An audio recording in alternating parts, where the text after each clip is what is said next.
இப்போ விஜய் அவர்களை வந்து எப்படி ஜனங்களுக்கு தெரியும்? சினிமா மூலமா தானே. அதை தவிர அவர் பேசினதோ இல்ல வந்து அவருடைய நடவடிக்கைகளோ ஏதாவது தெரியுமா? இப்ப சமீபத்துல வீட்டுல கூப்பிட்டு 250 பேருக்கு நிவாரண உதவி, அதுக்கு கூட ஒரு முட்டு குத்தாங்க, வெளில வந்தா இதுவாயிடும். சரி ரைட்டு. இப்ப நாளைக்கு இவர் சிஎம் ஆனார்னு வச்சுக்கோங்களேன், ஒரு பக்கம் சிஎம், இன்னொரு பக்கம் நடிகர், அப்போ ரெண்டும் சேர்ந்து தானே கூட்டம் வரும். சார் அப்ப எம்ஜிஆருக்கு வரலையா? எம்ஜிஆருக்கு அப்படிதானே வந்துச்சு. அதைத்தான் நான் கேட்கிறேன். ஆனா அவர் வந்து மக்களோட மக்களா போய் பழகினார்ல.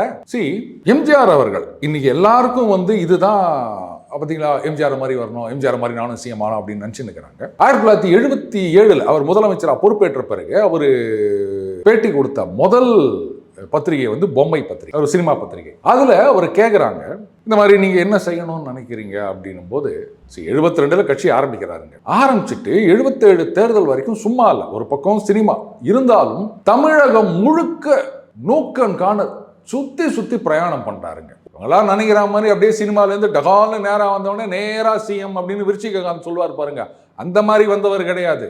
அத்தனை வருஷம் தமிழகம் முழுக்க சுற்றுப்பயணம் செய்த எம்ஜிஆர் அவர்கள் இந்த கேள்வியை கேட்கும்போது என்ன தெரியுமா சொல்றாரு?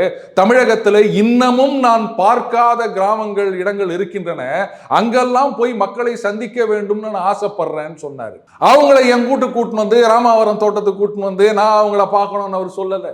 ரிக்ஷாக்காரர்களுக்கு வந்து ரெயின் கோட் வழங்குவதா இருக்கட்டும், இல்லை ஏழை எளிய மக்களுக்கு அவரால் முடிஞ்சதை செய்யறதா இருக்கட்டும், ஒரு இடத்துல அவங்கள வர வச்சு அவங்க இடத்துக்கு இவர் போய் இப்படித்தான் பண்ணாரே தவிர ஐயோ கூட்டம் வந்துடும், எம்ஜிஆருக்கு இல்லாத செல்வாக்கு, வரவேற்பு, ஒரு மாஸ் ஃபாலோவிங் இங்க இருக்கவங்களுக்குலாம் வந்துட போது